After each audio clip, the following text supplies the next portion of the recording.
Bismillahirrahmanirrahim. Assalamualaikum warahmatullahi wabarakatuh. Jumlah perdagangan bagi bulan Mac tahun ini mencatatkan peningkatan 12.3% kepada 2,015.0 juta ringgit berbanding bulan sebelum. Jabatan Perancangan Ekonomi dan Statistik JPES dalam siaran medianya mengongsikan peningkatan tersebut disumbangkan oleh meningkatnya nilai ekspor dan ekspor masing-masing 11.1% dan 14.4%. Penyumbang utama kepada nilai ekspor adalah bahan api galian diikuti oleh bahan kimia dan jentera dan kelengkapan pengangkutan. Manakala tiga komoditi import utama pula adalah bahan api galian diikuti jentera dan kelengkapan pengangkutan dan makanan. Berbanding bulan Februari tahun ini, imbangan perdagangan meningkat sebanyak 6.3% pada bulan Mac. Laporan penuh perangkaan perdagangan barangan antarabangsa bagi bulan Mac 2025 boleh didapati melalui laman sesawang JPES di eps.mofe.gov.bn.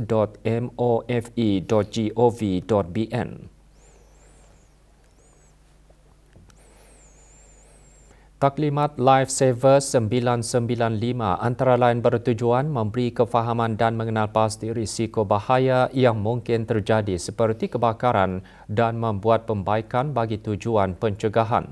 Dianjurkan oleh Jawatan Kuasa Takmir Masjid An-Naim, Kampung Pancur Mangkubau, Mukim Mentiri dengan kerjasama Jabatan Bomba dan Penyelamat. Taklimat diadakan di Masjid An-Naim, Kampung Pancur Mangkubau. Hadir yang berhormat Awan Lawi bin Haji Lamat, Ahli Majlis Mesyuarat Negara, 50 Ahli Jawatan Kuasa Takmir dan Jemaah serta Majlis Perundingan Kampung berkenaan menghadiri taklimat. Ia berkisar mengenai penerangan berkaitan peranan dan tanggungjawab sebagai penyelamat benteng hadapan jika berlakunya kebakaran di bangunan dan rumah bersendirian. Selain taklimat, peserta juga diberi pendedahan dan demonstrasi praktikal cara-cara menggunakan pemadam api kebakaran sebagai langkah persiapan jika berlakunya kebakaran.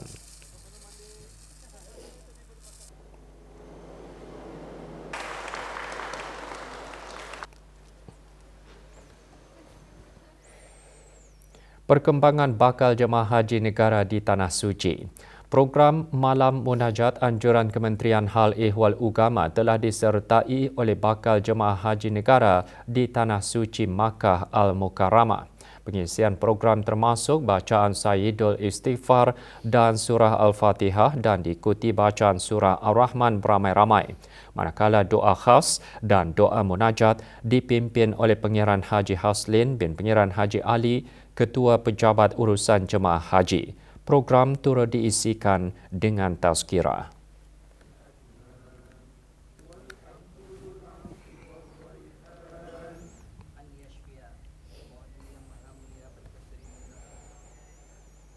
Sementara itu, syarikat Al-Hijrah Travel Tour Sendirian Berhad mengadakan taklimat pengurusan sebagai persiapan jemaah haji sebelum menuju ke Padang Arafah Masyair. Taklimat diadakan di sebuah hotel di Makkah. Juga diadakan sesi ulang kaji bimbingan haji yang menumpukan kepada tertib rukun haji serta amalan semasa berada di Arafah, Muzdalifah dan Mina. Terdahulu, taklimat kesihatan diadakan dengan Dr. Muhammad Abdul Hafiz bin Haji Yaakob, penolong Ketua Perubatan Haji, menekankan mengenai bahaya strok haba serta langkah pencegahan seperti kekal hidrasi dan mengelak pendedahan berlebihan cahaya matahari.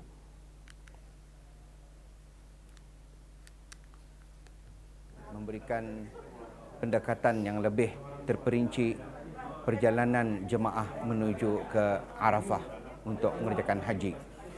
Dan akhir majlis juga diselajurkan dengan bacaan doa selamat bagi kesejahteraan kepada Ke-Bawah Yang Maha Mulia Paduka Seri Baginda Sultan Haji Hassanal Bolkiah Muizuddin Daulah, Raja yang kita kasihi. 9 anak Damit dilahirkan sempena sambutan hari ulang tahun ke-64 Angkatan Bersenjata di Raja Brunei ABDB. 8 anak damit lahir di Hospital Raja Isteri Pengiran Anak Saleha dan seorang anak damit lahir di Hospital Suri Sri Begawan Kuala Belait.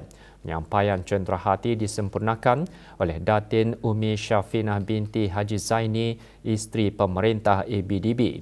Sementara itu, di Hospital Suri Sri Begawan Kuala Belait, penyampaiannya disempurnakan oleh Hajah Rosnah alias Lili binti Haji Matamid, isteri pemerintah Tentera Udara Diraja Brunei.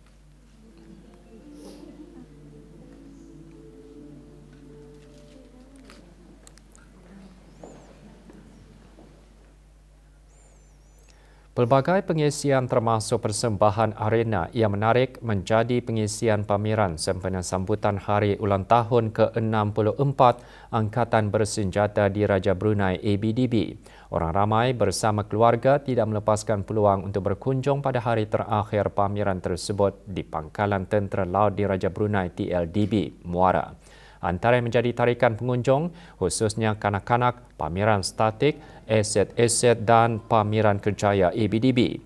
Persembahan simulasi Joint Maritime Interdiction Operation memperlihatkan gabungan aset dan anggota daripada unit-unit utama ABDB dalam melaksanakan operasi menangani ancaman pengganas. Di samping itu, lawatan kapal juga memberi peluang orang ramai untuk menaiki dan meninjau dengan lebih dekat kapal-kapal TLDB.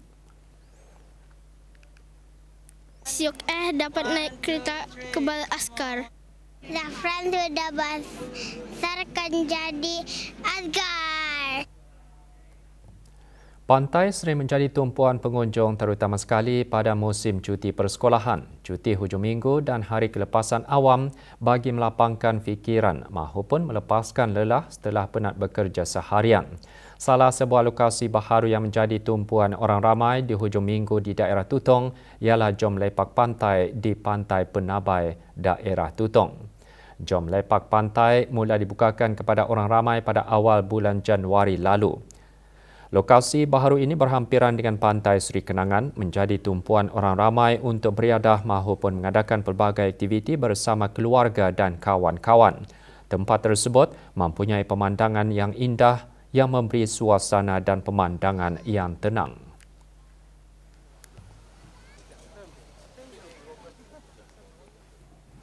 Tujuan membukakan tempat ini untuk orang ramai adalah untuk orang ramai sama-sama dapat menikmatilah tempat ini, sebab daripada orang ramai ada yang some comments saying that tempat ini adalah lain daripada lain. Ada yang cakap tempat ini macam Hawaii apa. So kami mengambil inisiatif itu and juga that opportunity untuk supaya orang ramai dapat enjoy this view.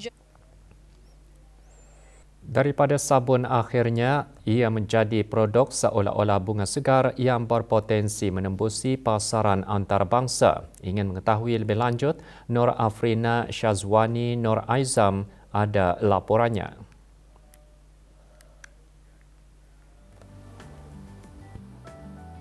Mungkin sebilangan auda menganggap ini adalah bunga segar, namun ia adalah bunga sabun buatan tangan yang dihasilkan oleh seorang pengusaha tempatan, Dayang Hajah Rozana binti Haji Zainuddin, pemilik Safa Enterprise.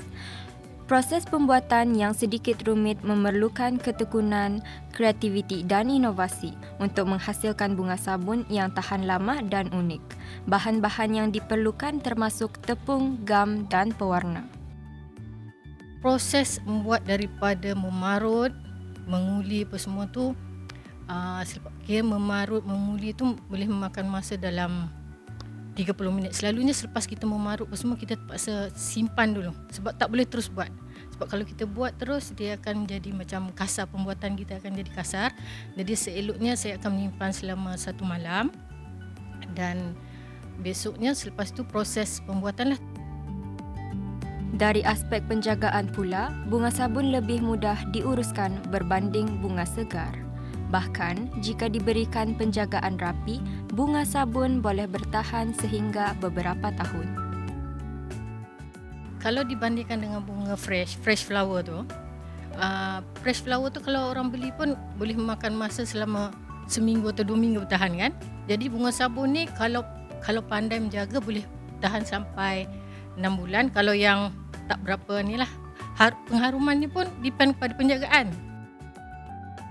Dengan penghasilan bunga sabun, ia bukan sahaja menyerlahkan kreativiti, bahkan inovasi industri seni dan keusahawanan. Nurafrina Syazwani, Noraizam melaporkan untuk Berita RTV.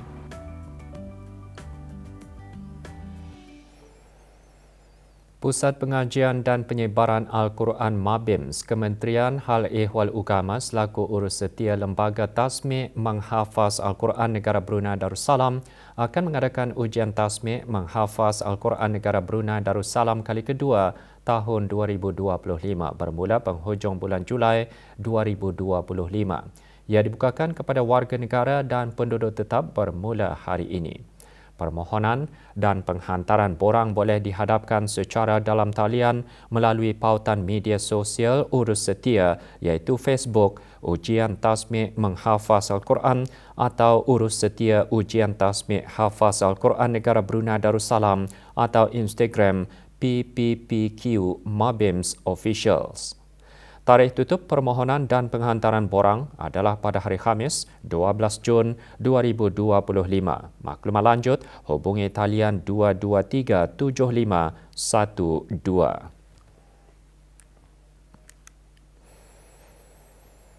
Kerja-kerja penyucian tangki air Bukit Beruang Baru akan dilaksanakan pada esok Selasa 3 Jun bagi tangki 1 dan tangki 2 pada hari Rabu 4 Jun. Menurut kenyataan Jabatan Kerja kerja-kerja penyucian akan bermula pukul 8.30 pagi hingga kerja-kerja selesai. Sebahagian kawasan perumahan negara Kampung Bukit Beruang Baru dan kawasan sekitarnya berkemungkinan mengalami tekanan air rendah. Bagi mendapatkan bekalan air, hubungi talian Darussalam 123. Sukan Persatuan Mahasiswa-Mahasiswi Universiti Brunei Darussalam UBD 2024-2025 menganjurkan kejohanan Dodgeball 2024 Piala Chancellor. Kejohanan berlangsung di Kompleks Sukan UBD.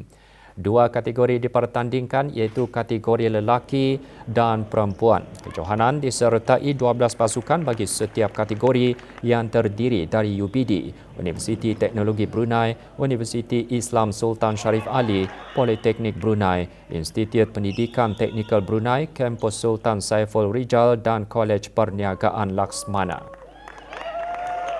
Bagi kategori lelaki, kejohanan dimenangi oleh pasukan A Politeknik Brunei, manakala kategori perempuan dimenangi oleh pasukan Politeknik Brunei.